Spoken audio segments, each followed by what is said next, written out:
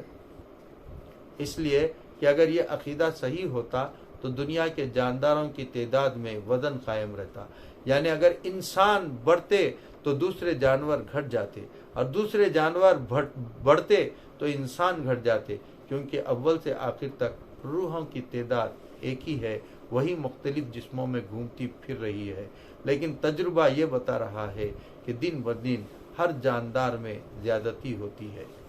اس لیے کہ ایک بار حضرت صدر الافاضل مرشدی استاذی مولانا محمد نعیم الدین صاحب قبلہ مراد آبادی علیہ رحمہ کا مناظرہ رام چندر دہلوی سے ہوا۔ حضرت نے دریافت فرمایا کہ مہاشے، کوئی دنیا میں ایسا بھی گزرا ہے کہ جس نے کوئی گناہ نہ کیا ہو؟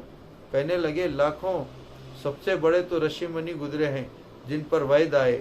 حضرت نے فرمایا، ایسے بے گناہ انسان کو کس جون میں جانا چاہیے؟ ان کو تو ایسی جون میں جانا چاہیے کہ جہاں ہر طرح کی راحت اور آرام ہو۔ اس نے کہا، بے شک۔ فرمایا، بتاؤ کہ وہ جون کون سی ہے؟ کہا کہ ایسے لوگ بادشاہ بن کر آتے ہیں۔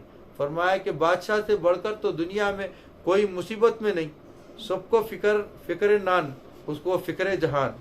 غریب لوگ رات کو آرام سے سوئیں اور وہ فکر سے تارے گن گن کے گزارے، یہ تو بڑا ظلم ہے کہ خدا تعالیٰ ان کو ایسی مصیبت میں ڈالے۔ تو مہاشے جی فوراً بولے کہ وہ تاریک الدنیا سنیاسی بن کر آتے ہیں۔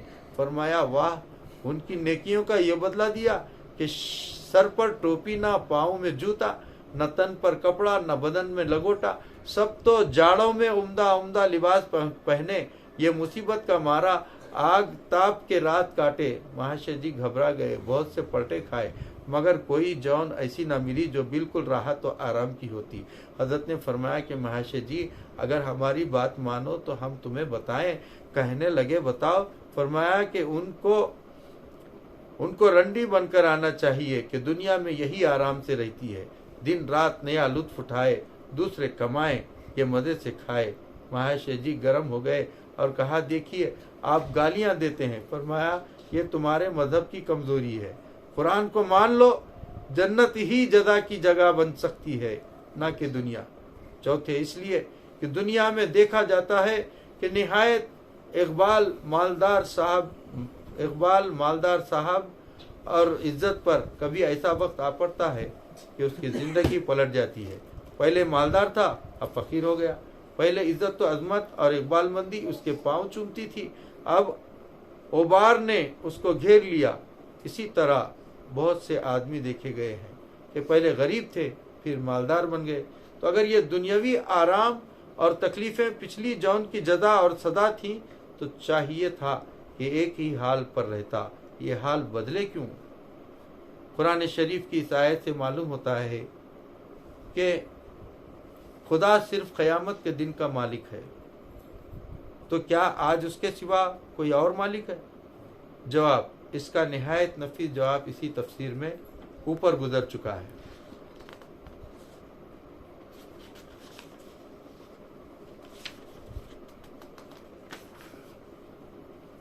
جب قیامت کے دن کا خدا ہی مالک ہے تو خدا کے سوا نبیوں ولیوں کو اپنا شفیع جاننا اور ان کو اس دن حاجت روا ماننا اس آیت کے خلاف ہے. یہ دیوبندیوں کا اعتراض ہے. بدعتی لوگ اولیاء اللہ اور پیروں کی نظر نیاز اس لیے کرتے ہیں کہ یہ لوگ قیامت کے دن ان کے کام آئیں گے. یہ عقیدہ بالکل مشرکانہ عقیدہ ہے. جواب، شفاعت اور بندوں کی حاجت روائی حق تعالیٰ کے مالک ہونے کے بالکل خلاف نہیں. انبیاء اکرام، اولیاء اللہ اور علماء اس لیے شفاعت نہ کریں گے کہ وہ اس دن کے حقیقی مالک ہیں، بلکہ اس لیے وہ مالک حقیقی کے پیارے ہیں. ان کی بات وہاں سنی جاتی ہے. اگر وہ مالکی حقیقی ہوتے تو شفاعت کے کیا معنی؟ وہ خود بخش دیتے. دنیا میں بھی ہر چیز کا مالک پروردگاری ہے، مگر یہاں بھی بڑے حاکموں کی بارگاہ میں شفاعت سفارش اسے کام چلتا ہے. انشاءاللہ شفاعت کی پوری بحث آیت الکرسی کے تحت کی جائے گی، اور ہم نے اپنی کتاب شان حبیب الرحمن میں بھی اس پر کافی روشنی ڈالی ہے. وآخر دعوانا ان الحمد للہ رب العالمین. ربنا تقبل منا الفاتحہ.